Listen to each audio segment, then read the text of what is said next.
Good time to get in a market opinion. Then Pawan Parakh from Renaissance Investment Managers is joining in. Pawan, good morning. Thank you so much for joining in. I'd like to start off with PSUs as well, right? Divergent opinions coming in from everywhere.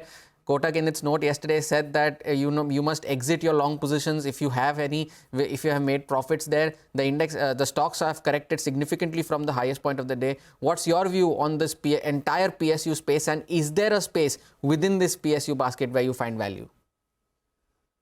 Yeah, hi, good morning. So essentially, we all know last 6-9 months was a blanket rally in PSU stocks.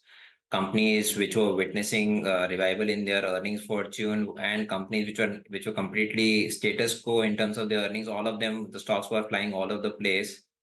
Finally, there's been some sanity check. I would want to believe that some companies in the PSU banking space or select defense companies, I think they still continue to have a very bright future. There's been a substantial change in the environment in which they're operating, and they've got some very serious competitive advantage. But on the other side, you would see a lot of these PSU companies practically no change in their earning profile, very low institutional shareholding. All of those stocks rallied for whatever reasons, but it doesn't make sense.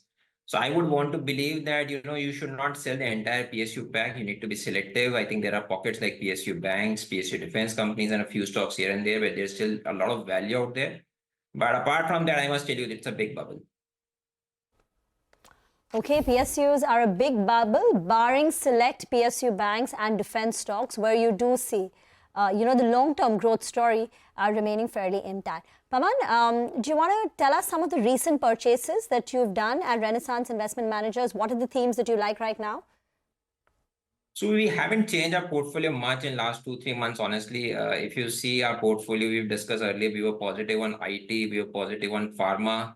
In the current scenario, that call seems to be doing well, and even going ahead, we continue to remain very positive on pharma because one, growth is coming back both in terms of export earnings and domestic earnings, and secondly, in a market like this, it acts as a great defensive stock, a great defensive sector.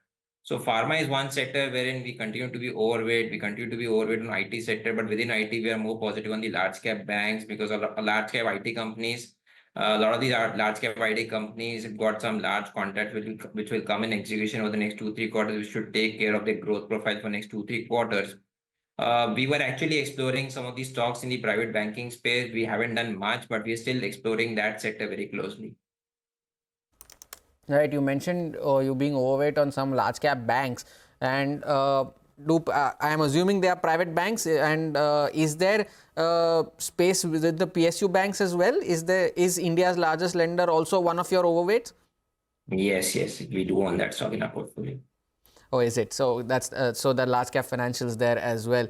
But I wanted to ask you specifically, I had to get back to that PSU sector that you had mentioned, that barring a few pockets, the entire space is a big bubble. But within that PSU space, I would want to ask you about defense. There's a lot of push made by the government on these defense, on Make in India, and large contracts being handed to companies.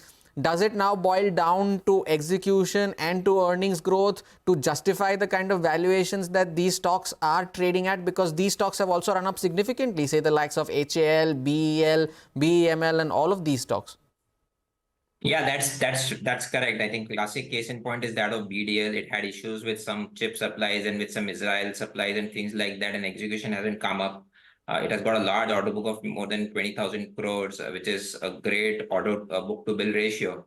But the fact is that you need to execute well over the next 1 or 2, 3 years. But I would want to believe that execution is not a big concern out here because these are not companies wherein execution involves right-of-way issues or environmental clearance or things like that.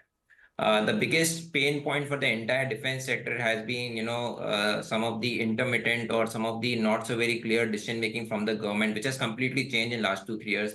Government is very forthcoming in terms of order placing, payments, and things like that. So I would want to believe that while execution is the key thing to watch out for, in terms of stock price performance, but I don't think that is a big risk. There could be a case where earnings or execution could go up and down for a quarter or so. But if you take a 2-year view, I would want to believe that execution cycle will be very strong. And more importantly, more than execution, I would want to believe that some of these companies will have very, very, very strong order inflows, which will be more than the execution. So in terms of valuation, also, if you see, there are two ways to look at it. One, if you were to compare these companies versus their historical benchmarks, then they would appear to be very expensive. But if you were to compare these companies versus any other industrial or capital good company, you would want to believe that it is substantially cheaper with a lot of the other names like Cummins or ABB or things like that. Right. So as things stand today, they are somewhere in the middle. I would want to believe that historical benchmarks is not perhaps the right way to look at it because it was a completely different environment then. And now it's a completely different thing. So I would want to believe that, I will not be surprised if there's further re-rating from current levels. Any thoughts on ITC, Pawan? Now, ITC stock has fallen from levels of nearly 500. It's down to 400. There is that overhang of that British tobacco stake sale, but that should conclude in the next, perhaps this week. At best, it'll spill over by a couple of days. And BAT has already indicated that they don't want their holding to go below 25%. So given the fall that we've seen in ITC, is ITC looking attractive at these levels because the stake sale overhang will now be out of the way very soon? Yeah, I completely concur with that view. Once that supply issue is over, people will come back to fundamentals. And very clearly there have been very, adequate amount of indications that multiple businesses which is housed within the ITC umbrella, a lot of these businesses can stand on their own. So if one was to take a view that in next 1 or 2 years there will be some more corporate action happening in ITC, I would be in that camp, honestly. In terms of valuations also, if you see, despite the run-up, it is quite cheap versus other FMCG peers. It's substantially more stable in certain earning profile. So I would want to believe that once market gets confidence that the supply overhang is behind the company, I would want to believe that the stock should re-rate. Right. All right, Pawan. Thanks a lot for joining in and sharing your views on the entire PSU basket and on specific stocks like ITC as well. That was Pawan Parakh of Renaissance Investment Managers. But it's now time